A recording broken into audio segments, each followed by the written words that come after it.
दोस्तों, भारत समुंदर पे अपनी पकड़ मजबूत कर रहा है। हम आज बात करेंगे एक ऐसे मिशन की, इंडियन नेवी के एक्सपेंशन की, जिसमें अब डबल धमाका हो रहा है। दो नए स्टेल्थ फ्रिगेट्स आईएनएस उदयगिरी और आईएनएस हिमगिरी साथ में कमीशन हो रहे हैं एक ही दिन, लेकिन दो अलग शिपयार्ड से। यह सिर्फ एक सेरेमनी नहीं, बल्कि एक नई कहानी है भारत की समुद्री आत्मनिर्भरता की। आइए समझते हैं इस एक्सपेंशन का मतलब और क्यों यह भारत के लिए इतना मायने रखता है।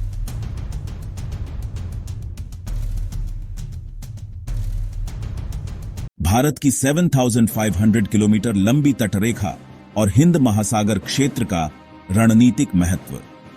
भारत का 90% से ज्यादा व्यापार समुद्री मार्गों के जरिए होता है, इसलिए सामुद्रिक सुरक्षा देश के आर्थिक स्वार्थ से जुड़ी है। चीनी स्ट्रिंग ऑन पर्ल्स स्ट्रैटेजी जैसे खतरों के कारण इंडियन नेवी को अपनी ब्लू वाटर कैपेबिलिटी तेजी से बढ़ानी है। क्षेत्रीय प्रतिस्पर्धा और समुद्री मार्गों की सुरक्षा को देखते हुए क्षमता निर्माण जरूरी है, और यह विकास सिर्फ नेवी ही नहीं, पूरे रक्षा विनिर्माण इकोसिस्टम को बढ़ावा देता है। 26 अगस्त 2025 को इंडियन नेवी दो अत्याधुनिक स्टेल्थ फ्रिगेट्स आईएनएस उदयगिरी और आईएनएस हिमगिरी को विशाखापत्तनम में एक साथ कमीशन करेगी। यह पहली बार है जब दो सतही लड़े डाकू पोत अलग अलग शिपयार्ड से एक साथ शामिल हो रहे हैं। INS Udaygiri F-35 Mazagon dock ship builders limited में निर्मित 1 जुलाई 2025 को डिलीवर हुआ और यह वॉरशिप डिजाइन ब्यूरो का 100वां डिजाइन किया गया जहाज है।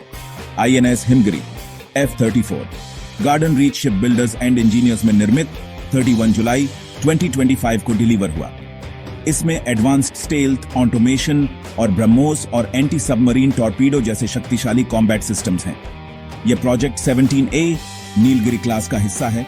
शिवालिक क्लास से एक बेढ़ा अपग्रेड, एडवांस्ड स्टेल्थ, बेहतर सेंसर्स और multi mission versatility. Stealth design और आधुनिक सेंसर्स इनको मल्टी रोल प्लेटफॉर्म्स बनाते हैं, हवाई, सतही और उपसतही कार्यों के लिए। आत्मनिर्भर भारत का प्रतीक, स्वदेशी डिजाइन, कई शिपयार्ड में निर्मित, जो MSMEs और रक्षा विनिर्माण इकोसिस्टम को सशक्त बनाता है। एयरक्राफ्ट कैरियर्स, आईएनएस विक्रांत स्वदेशी, आईएनएस विक्रमादित्य रूसी मूल का, और भविष्य के CATOBAR EMALS carrier concepts. Submarine power, Arihant class परमाणु पनडुब्बियां, कलवरी क्लास स्कॉर्पिन जैसे आईएनएस वागशीर जो 15 जनवरी 2025 को कमीशन हुई, और आने वाली P-75 IAIP पनडुब्बियां। डिस्ट्रॉयर्स और फ्रिगेट्स, आईएनएस सूरत प्रोजेक्ट 15B डिस्ट्रॉयर 15 जनवरी 2025 को कमीशन हुआ। यह भारत का सबसे तेजी से बना युद्धपोत है, जिसमें AI सक्षम सिस्टम्स और पूरी ब्रह्मोस बराक 8 स्वीट है, और कई और स्टेल्थ फ्रिगेट्स P-17A प्रोग्राम में प्रोडक्शन में है। सपोर्ट और स्पेशलाइज्ड वेसल्स, आईएनएस निस्तार भारत का पहला स्वदेशी डाइविंग सपोर्ट वेसल 18 जुलाई 2025 को कमीशन हुआ, जो गहरे समुद्र में गोताखोरी और पनडुब्बी बचाव क्षमता को बढ़ाता है।